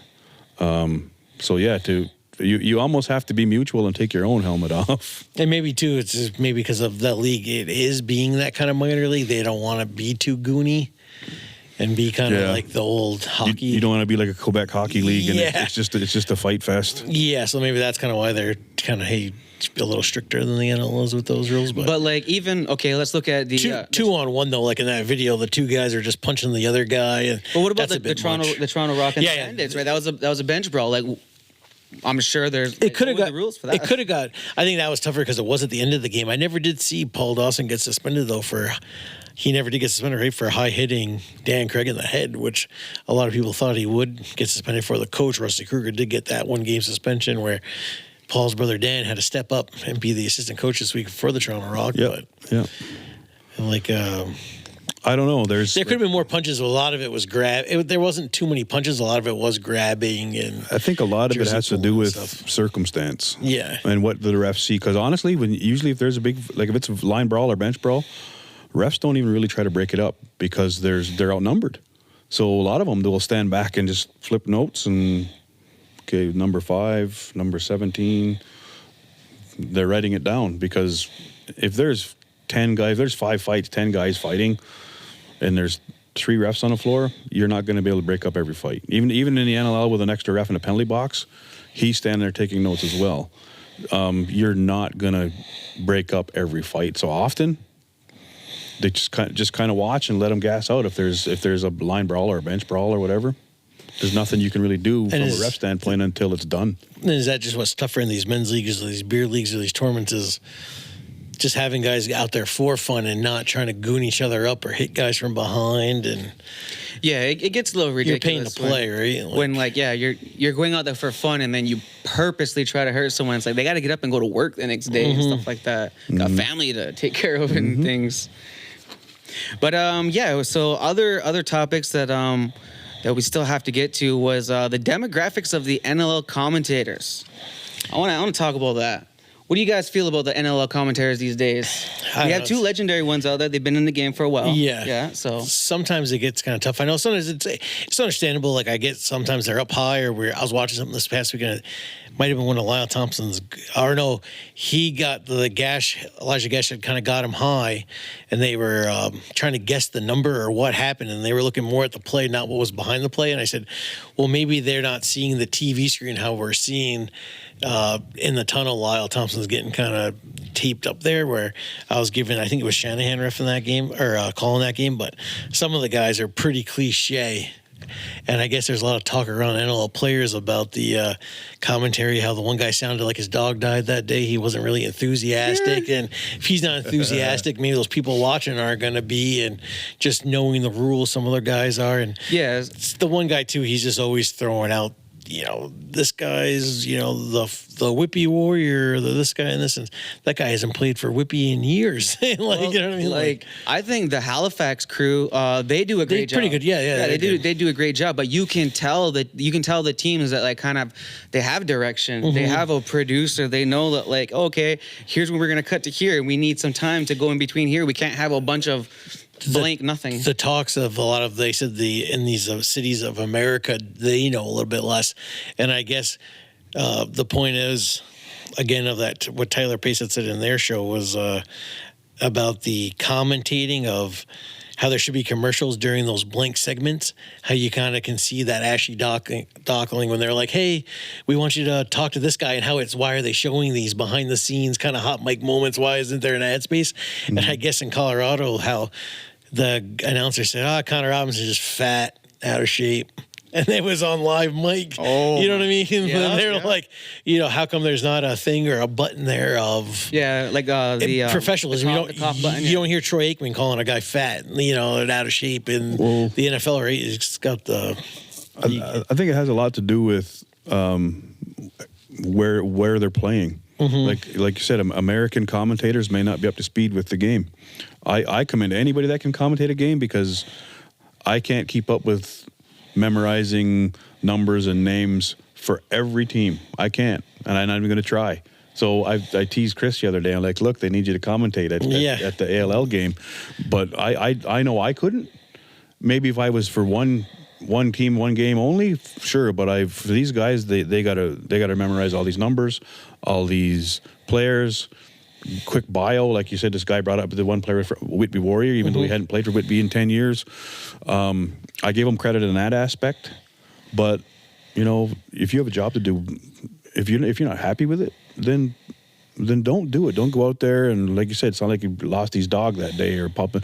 Look, what about the commentator a few years back that was talking while the game was in play and had said, "Let's cut Lyle's ponytail off." Mm-hmm. Oh yeah. Like you said, it's tough. Also, too, do they need you to do graphics? How come it says Friday night lacrosse on the Saturday night games?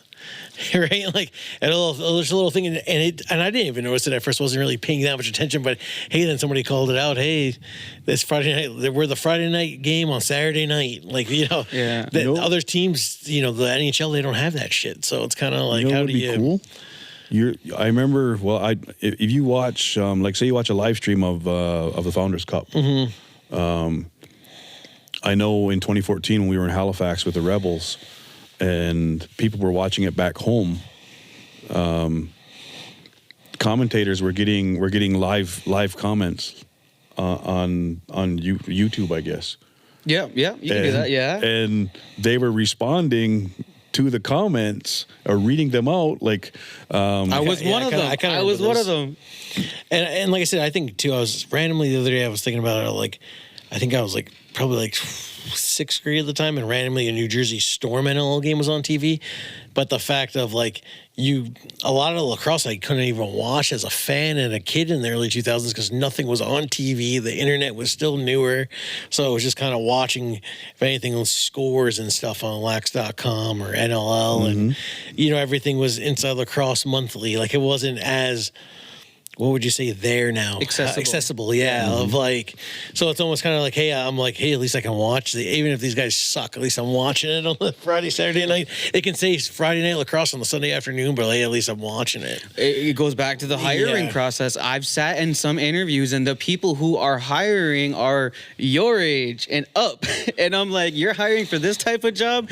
Oh, man. You don't know what you're doing, but great. Mm-hmm. Yeah, I can admit I wouldn't be able to do that. I wouldn't be able to commentate just for the simple fact is I don't want to memorize all of that stuff anymore. I don't. And definitely too, Mitch Beliles, he does a good job for him, a pro player and coach and stuff. So it looked like too he was more the New York Riptide. Now I think he's been doing a bit more Albany because Riptide are no more, and he's in that New York area. So what would you put? Obviously you can have commercials in between. I just thought they said make their league revenue, right? You know what I mean? Instead of it just being because it's kind of cool. I don't mind when they flash to some of the fans and stuff, but one of the things that they could actually do is they could ask each team to provide 2 to 3 minutes of content for the for those breaks, and it could be 3 segments each a minute long, and then basically they can just keep rerunning those segments, and you just keep refreshing them every game, right? The one commercial, you need some of those little 3-minute things. The one commercial too, I think is weird, is Powell Lacrosse. they're not even a sponsor of the league for the lacrosse helmets and all the pads and sticks and stuff. Like, hey, take their money, whatever. Not they don't sponsor the league. Take their money, but you know what I mean. But I was just kind of like, it's crazy because they're got all these commercials, but then there's no East Coast commercial or no String King commercial where you think almost like them being sponsored of the leagues, they would have the commercials. That would be you paying for airtime. Yeah, the extra money, right? Like we could pay for airtime and have a Creators Game commercial on a. I said that. I was like, I wonder how much it costs. And that's the thing too. A lot of these teams, they sponsor the league, but it's more deals. These teams end up paying for some of this gear. Warrior they pay Warrior for certain gear, and they pay String King, and they pay East Coast. They just get deals on the stuff, but they're not technically getting it for free. Or maybe East Coast is saying, "Oh, we'll give you 10 free heads, but then the rest of them you got to pay for." Where it's not as. And they could counter with. We'll pay for, you give us 15 free ones and we'll put 3 commercials on per game. Yeah. Literally what they should do is they should go out to large, like let's take the YMCA or something like that. Have the team go out to spend the day with the YMCA, create content for a day, and then replay that content during the breaks that you have during the games and be like, look at how much the team's giving back. Here's what they did this week. This is brought to you by the YMCA. I didn't even think too this year. It seems like they don't know how to advertise. Like, what's going on with you guys? You know how like they used to have the Cody Jamieson like kind of tell the creator story and some other things they had filmed at the track when they kind of had all the players. They must have not really did that stuff this year because I haven't even seen any of those old clips, right? Like as much. Albany brought in Quinn Hill to that was cool for their night. Tell the story of the first lacrosse game between the four-leggeds and the winged creatures. He said that, and it was shown over the jumbotron to the crowd that was there. Why couldn't they do that in snippets and show that as commercials? Yeah, that'd be cool. Yeah, kind of like the Heritage Canada commercials that used to come out. I'm applying for a grant to be making stuff like that. Well, maybe the NLL will be interested in, showing some culture on there. Look down the barrel when you say that. Maybe the NLL will be happy to show some indigenous culture on your network. Well, that's like you're saying about the Heritage Canada commercials. That's how I lost $20 to me being like, no, basketball's, the guy was American. It was in Springfield, Massachusetts. Here he was Canadian. So as I said, we knew who invented that, but nobody actually points to who created the hockey, right? The other venture that I'm on, episode was released a couple of weeks ago. I filmed a TV episode, and part of where we were was the James Naismith Basketball Museum. Oh, that's cool. Yeah. So another sport that somebody else claimed. I hate to say it, colonizers. Like that better stay in this episode. Oh, we will. We're not sponsored by anything, but like, hey, we're here if you want to. But we got some clips coming up. We're gonna give Gary a minute to run these clips, and then we're gonna come back. All right, that was a clip there from the game with the Buffalo Bandits and the Toronto Rock, where what it looks like. When I wanted to get you guys' thoughts on this, do you feel that like the Bandits were outshining the Rock to this so much so that the Toronto Rock was actually fans were cheering for the Bandits? Is that what you heard at the end there? Because a lot of people were kind of debating on this, like on social. They just get a lot of Bandits fans in Toronto. What it is. Let's take a look at it. There's a lot of Bandits fans right here in this community, and a lot of them made that trip. Not saying that they don't have fans outside of Six Nations, because they do, but Chris is right. The Bandits have that much fans that they probably out-cheered the Toronto Rock fans in their own building. Like two of those last playoff games, like half the Toronto Rock was Bandits, like at the even just in Hamilton here. There was fights in the stands. The last time I went to the Rock, and the Bandits fans were kind of arguing, and security had to get in between a couple times. How do now if you're the owner of the team, if you're the owner of the Toronto Rock, and you show up there and you're sitting in your nice suite, and you look out there and you see all that orange and you don't see any blue, how would you feel? From a financial standpoint, I wouldn't care because they still paid to get in. As this one's a smaller arena too, so that could play an effect. Well, it's a friend of mine went to watch the Buffalo Bills play in Kansas City. He said there was an ocean of blue in Kansas City.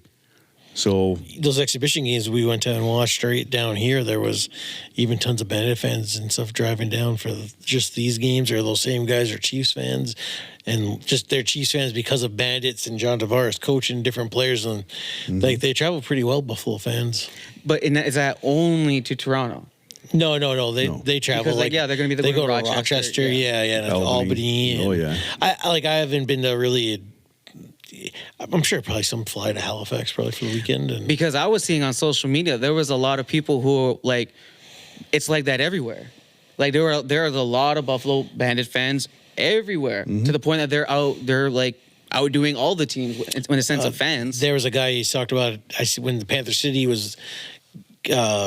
Talks of moving or then dispersed. A guy was like, "Oh, I just moved to Dallas from the Dallas-Fort Worth area from Buffalo, and a huge Bandits fan, so he was going to games in Panther City when they were around." So, Yeah, there's big days traveler. Right? Die Hard. Pretty much, Bill's Mafia is the Bandits fans. It's these like the Toronto Maple Leafs. Well, look at their fans. They can show up in almost any arena, and there's a good representation of Leafs fans. It doesn't matter where. Same with the Buffalo Bandits. They can play in San Diego and still have a contingent of fans there.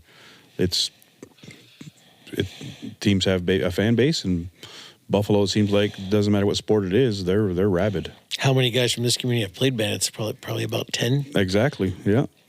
One currently on the team.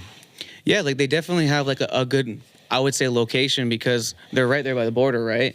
But like, and that's the thing too. Almost a lot of guys like Corey Small, now he's on the Rock, but he talked about those St. Catharines guys. Even a lot of them being that was where they went to go because they were the closer games rather than going to the ACC in Toronto. And then Steve Prolish from St. Catharines. I'm trying to think of. They said there was tons of Buffalo fans in St. Catharines. That was the first time when they hosted the exhibition game for the fundraiser for the Minto Cup versus Vegas. They said it was just like a Bandit. That was like a Bandit's home game. They signed autographs and everything like that. That was just this past December.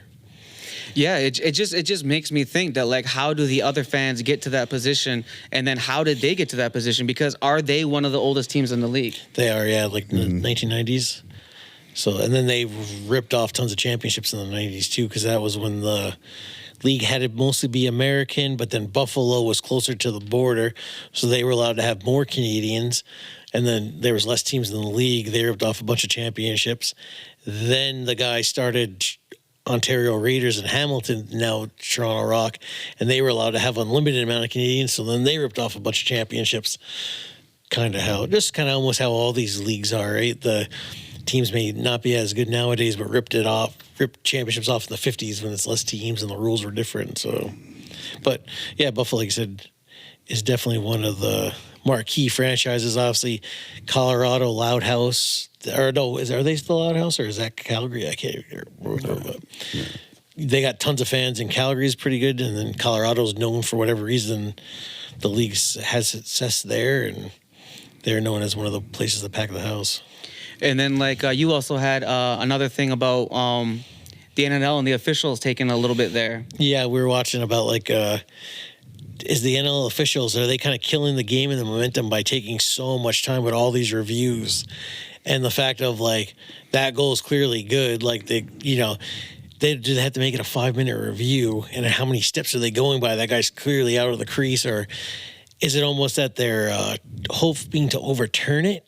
Because sometimes too, when there's inconclusive, why can't they just say, "Well, look, it's too tight to call"? Like, or if it's so obvious, like they got to kind of rein that back a little bit. And then even too about when it got to a couple of minutes left, every goal was being reviewed, and it's like the guy's way out of the crease. Why are they reviewing this?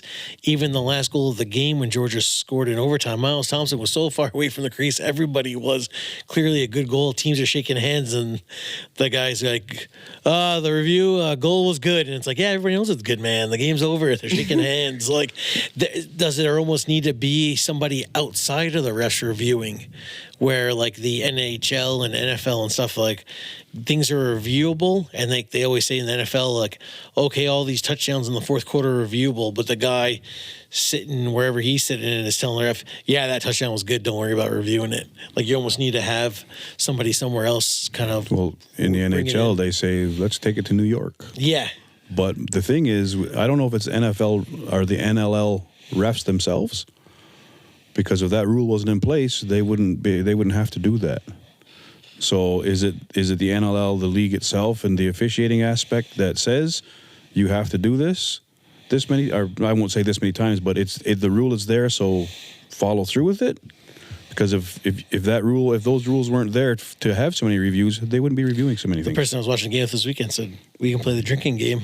Take a drink every time there's a review. You'd be drunk pretty fast. There's and obviously there's the coaches' challenges and stuff like that. But yeah, there was just, like you said, some of those goals were either like really good or the one was clearly hit the post and they were reviewing. And I think a couple.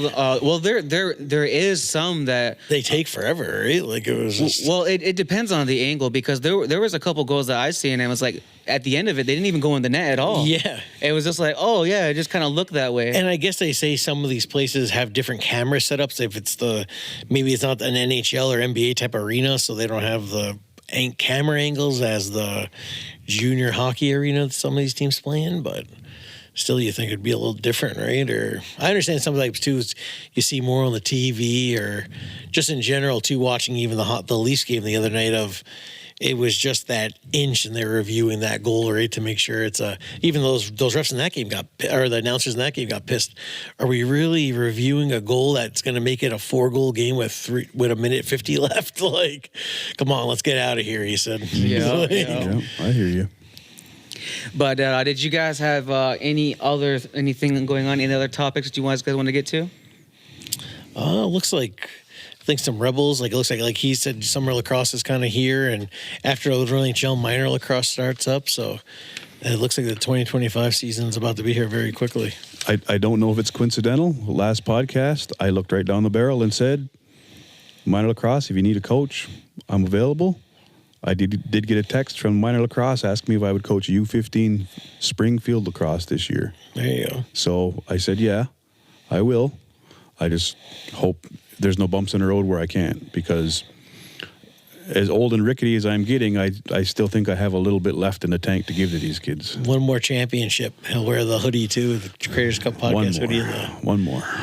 What about you? When are you going to get coaching? Maybe if Jay helps out, I'll help out. I'll tell you what, coaching clinic this weekend at the SAGM for the OLA, and then there's coaching clinics will be posted, so I do need an assistant coach. Mr. A.L.L. I did see too, Neil Hennock posted the reffing clinic. I believe that's at the ILA, and his Facebook had all the posts. So it's even some kids want to get out and ref, make some extra cash. Man, you should be a ref. Screw that. I want to see you go up and down that floor the whole game. Wide awake, Chris. Ref, but yeah, I don't know. I did ref a little bit of field, and like you said, some of the parents can get kind of annoying. Well, so. for real, I'm going to need an assistant coach. Get your level 1 for field. Jump on the bench.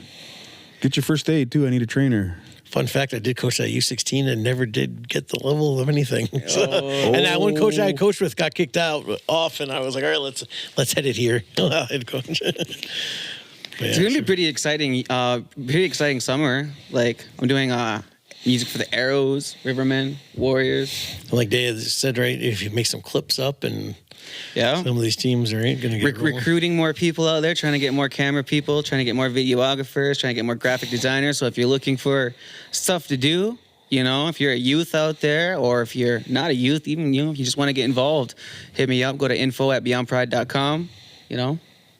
Like said, how's your thing going here Wednesdays? Oh yeah, that's going to be starting. I'm thinking like end of March. We're taking we've been taking applicants since I don't know, about a week and a half. Pretty interesting. A lot of people that reach out, because again, we're doing workshops and they're geared for 13 to 29 youth here on Six Nations, and we're going to learn about podcasting, broadcasting, media, tech, different things like that, script writing, set designing. But a lot of the people who are reaching out, they're actually I would say a lot of people are going to be into different things, not even podcasting. A lot of them are into gaming. And like you said too, maybe we'll get the blog rolling again too, with different games and recaps and I want to get some advertising space in there, right? I want to get some of the stats up there as well. Yeah, we can get some rolling in the summer. Riverman picked up a statistician for this year, so I'll get you in touch with him. Who's the statistician? I can't tell you right now. Oh, okay. Exclusive. He'll get you back on that Twitter page too. You're able to start up a whole new Riverman thing and get it all rolling. We'll leave that Twitter page alone. I don't know. X, we should say, right? Yeah. Don't be Kanye West. Oh, yeah. He retired from Twitter, but Deya's starting, so we're all right. Here's a good question for you guys. Before we get out of here, I'm the one who plays all the music for some of these games coming up. What are you guys' favorite artists, songs George Strait. that we can play during a lacrosse game? I think I always like a lot of the hip hop, and I thought you played a lot of the good hip hop, which I liked. George Strait. Sometimes, like you said, arena music can get very cliche, right? Yeah, like I was kind of thinking because like we're talking about the hockey or that clip with PK Subban, the Freebird song was the USA song, and then when I was watching those games this weekend, all those Canadian teams were playing it. Right? sometimes I'm watching the NLO games and I'm listening to the songs that are playing, and they're like they go suit like you can tell when they start off good. They're like, oh, I'm vibing. Then all of a sudden, it's like, yeah, they ran out of music very quick, and it says techno for the next hour. That's why I don't like NLL games. Because there's music playing while the play's going on. That's kind of what the players want, from what I've been told. I've also heard from players that they don't like it. They can't hear each other. Exactly. That's why you got to turn it down. That's why you got to shut it off. Well, you said too. That's probably a big thing, right? Even around like some different guys play too loud, or even some of the games I've been to, you can't talk in the stands because everybody's right? Just saying that wouldn't be an issue if it was George Strait playing. There'd be no one playing lacrosse if there was George Strait playing. It wouldn't be as rough. Dale put the booze and twos on after, right? Yeah, just throw some Johnny Lang on, George Thorogood. You know, there we go. Healers dance, basically. Get the healers up. When's there. the next one? I don't know. I don't take care of that. I only handle players and bench staff. That's it. St. Patty's Day, Easter. I was like, what's rolling? We're rolling down the list here. Once a month for the next 7 months. Dale will just DJ for less. He's gonna undercut. I don't know about that. No, I don't know. Everybody be just herring out. Play some hip hop. People don't know how to act. Yeah. Be just herring out. Everybody throwing up gang signs. You play and some shit. George Strait, people don't know how to act. Oh yeah.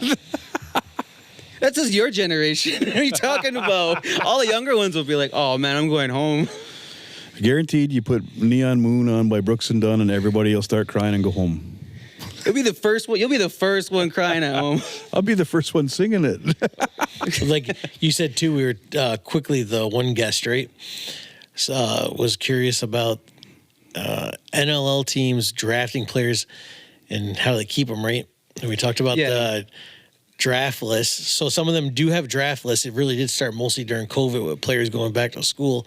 They never really said the NLL how many they could put on these lists. Sometimes they do holdout lists. Then also some guys get on those PUP or IR lists.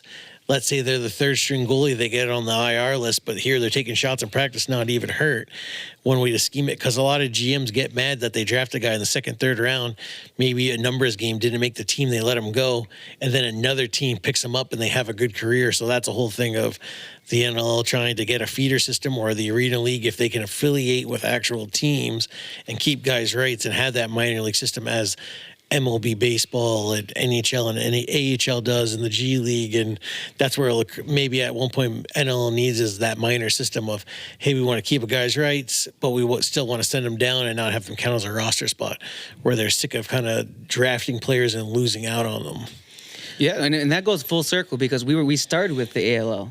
Like when we first started the podcast, and like what you're saying, like if instead of just drafting a player and then kind of teaching them everything that you know, right? Because like not everything that you know, but like stuff during training camp and stuff, like, and then having to release you're bringing them into this camp, investing into them, and then your investment just goes out there and does something good for someone else. The NFL, are they going to draft a guy in the second round and cut him after like a couple of weekends at that? Not even like, so like it's tough, and that's where maybe in lacrosse, I know they were hoping that PBLA was going to be like that, and some of those, the GM at the time was an old Riptide GM was talking about, there's a team in Trenton, New Jersey, maybe then they can affiliate with us. And like you said, maybe the A.L.L. can do that and just, hey, we want to, and the NLL can figure out a way of, hey, we want to keep this guy's rights without signing him.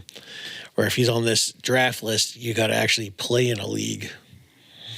Yeah, I feel like there just needs to be more, like, not more rules, but the rules need to be more clear. Yeah, definitely. Yeah. Like, because, like what you were saying with the OLA guy. Ottawa's got some guys on this draft list for like 3 or 4 years, and guys that they drafted more states, New York guys that are going to probably play in Ottawa, but they just drafted them because they were local New York guys of maybe hopefully they'll come out and draw some fan base, or maybe even get their family season tickets. Yeah.